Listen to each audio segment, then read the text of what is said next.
Hey everybody, Doug Lorcana back here with another deck profile video, this time covering my favorite ink combination, Amber Ruby.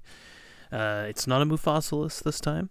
You could probably play some Mufasa in here if your meta plays a lot of Ruby, because he's pretty good and to be prepared in board wipes like that. But my local meta, which I've built this deck to suit me best into, doesn't play a lot of Ruby, so I have opted not to play Mufasa, and because of Blurple's prevalence, I've decided I need some actions. I need some ways to deal with that pesky Yago and other illusions. My meta plays a lot of Purple Steel, Diggy Diggy Hole, Amber Seal Aggro, and also Steel Song, as well as a good amount of Blurple as well, and I think this deck does pretty well into those. I wouldn't say it's amazing into all of them, but it definitely has a good fighting chance into all of them. It's not an S tier deck by any means, but definitely very playable, and I wouldn't be surprised if I could end up taking a local tournament with it if the stars align. But yeah, I'll go over the general thought process of this deck. Starting off with my 1-drops, I've got Charlotte LeBouf and Mulan. Mulan's there because I want that 1-drop that can heal with Rapunzel on turn 5.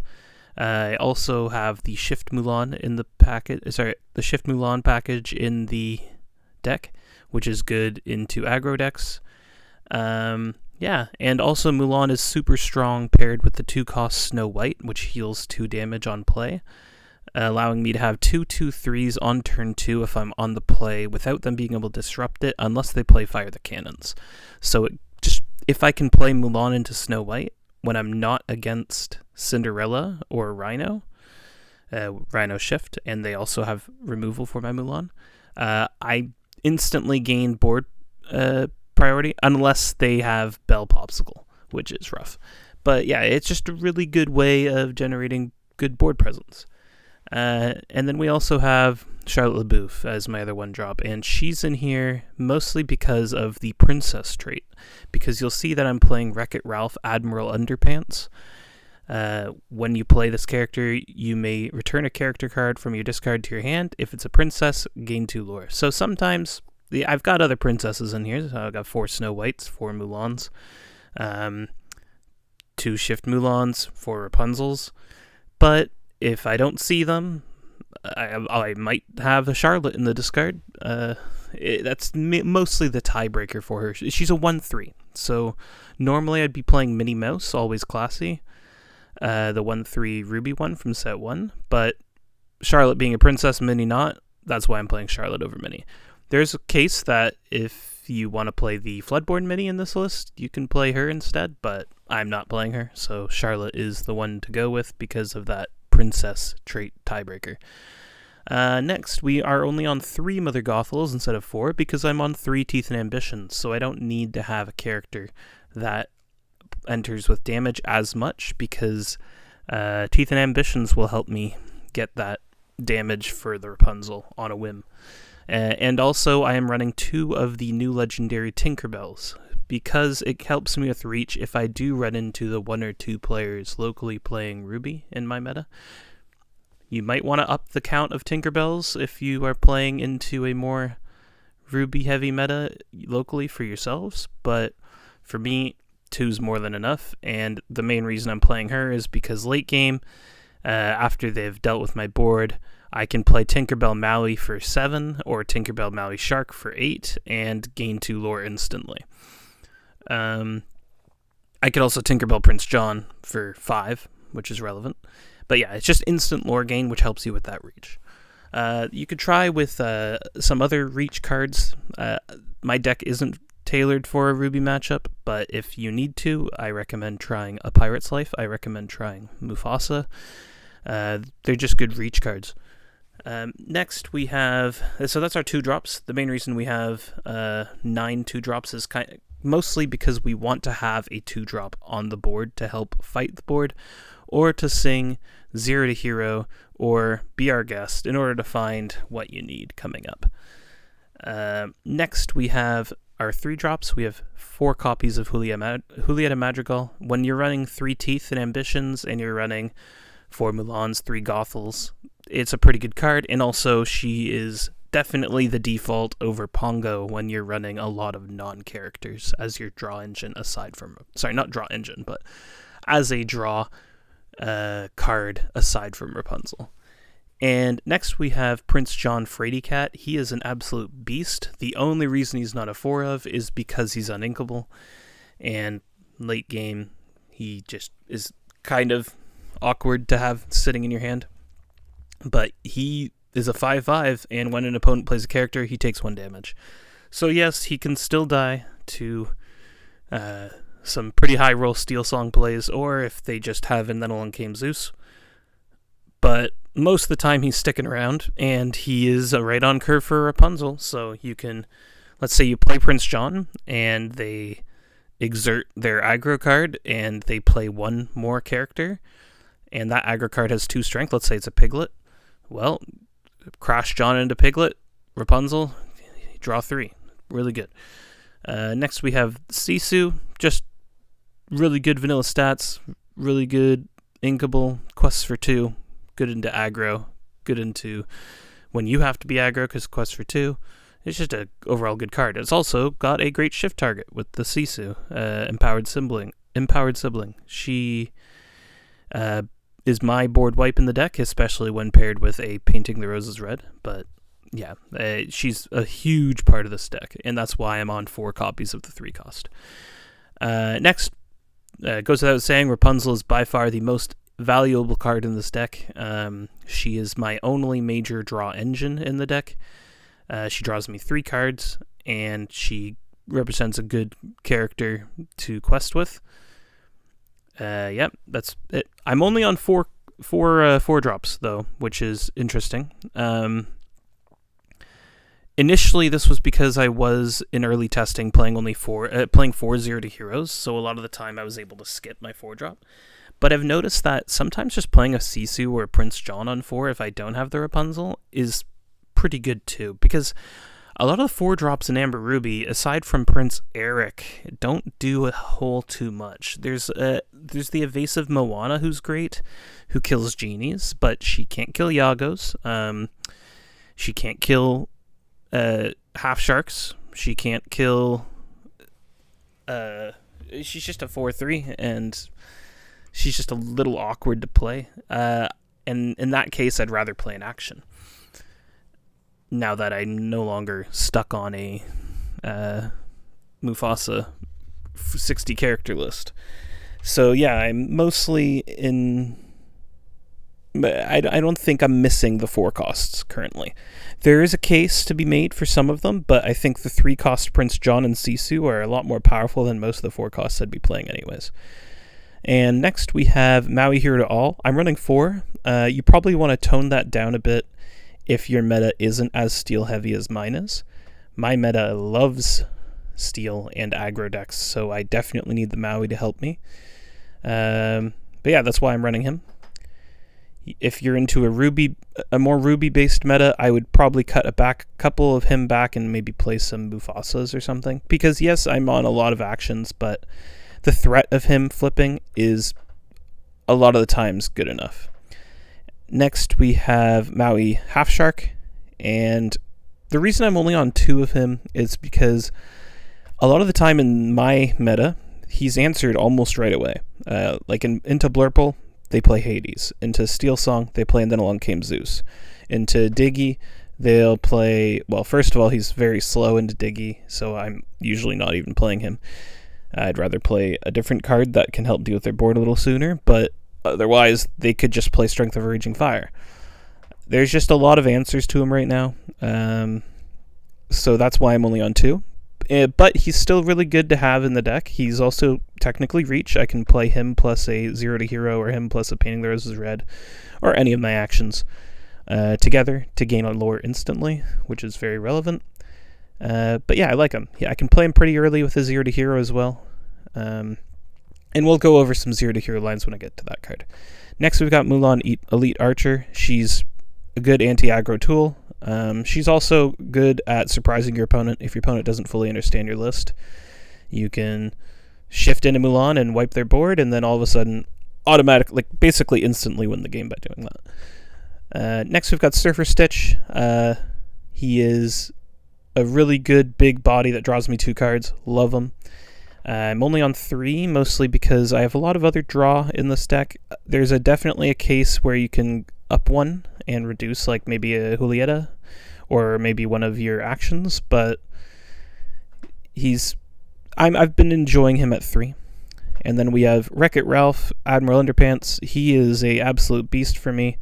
If I'm not finding enough Rapunzels, I can take back a Rapunzel, gain 2 lore. It's phenomenal. Or if I've got Rapunzel sitting in my hand and I need to take back a Mulan, there we go as well.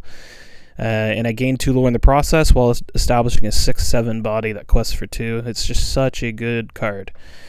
I wish he was inkable. If he was inkable, I'd be playing 4. He is that good.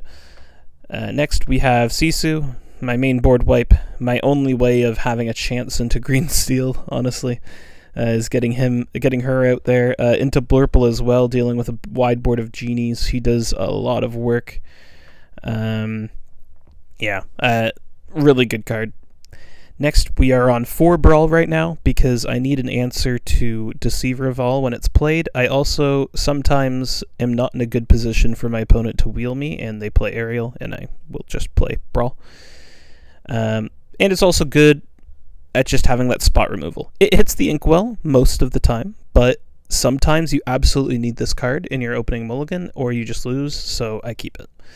Definitely more powerful on the play than on the draw. Next, we have Be Our Guest. Helps thin your deck out, finding a Rapunzel or finding a Sisu if you need it, or an Elite Archer if you need it. Or if you're into Ruby and you need that extra reach, finding that Admiral Underpants. Just really, really good card for deck thinning. If there's anything you want to cut from my list and you don't know what to add, Be Our Guest is probably it because it just keeps the deck nice and thin. Next, we have Painting the Roses Red. Very good paired with Sisu, and also a great Yago killing card. It's also good for damage fixing. It can keep some of your characters alive in some challenges. It's pretty relevant. But I don't use it for that very often. It's usually paired with the Sisu or killing Yagos or being a draw card action with Maui. And then next, the main part of this deck. It's only on 2 copies currently. I was on 3 and 4 testing with both, but 2 currently is what I'm feeling is best into an aggro-based meta. Probably if the meta slows down a bit more, 4 is better. But 2 right now into aggro is pretty good. Because right now with 0 to Hero, what you can do is you can 1-drop into 2-drop and then sing 0 to Hero to play a Maui Hero to all. Or if your 1-drops on Mulan, you can shift in Elite Archer on turn 3. You could also do turn 4 shenanigans with small Sisu, and then you sing 0 to Hero. If you have a character on 2 of your characters on board on turn 4, you can shift in Big Sisu by singing 0 to Hero. It's just very good and really catches your opponent by surprise. And unlike other Mufasa list ramp like Huey, Gaston, and Doc, well, Doc not necessarily, because Lantern instead of Doc, because Doc is inkable. This card, while it's not inkable, is actually relevant mid to late game. Outside of the curve that you'd be playing it on, because let's say I have a decently sized board and I don't know, I have 7 ink, I play a Surfer Stitch. Now I've got like 4 cards on board. I drew a Sisu, I want to go wider, boom, I'll sing with my Snow White, play a Sisu for free. It's just a really good tempo card, but I've been cutting back on it down to 2, mostly because into aggro, it'll sit in my hand. Into steel in particular, because my 2-drops don't always stick. I can't afford to have 4, or else my hand's just 3-0 to Heroes, and I can't do anything. And then I got 3 Teeth and Ambitions, partially to help with -1 Gothel, and also as more additional ways to deal with aggro cards that are not exerted, as well as killing things like Diablo early and quickly. But yeah, it's really good when paired with Julieta as well and Rapunzel. A few cards that didn't make the list that I've definitely tried.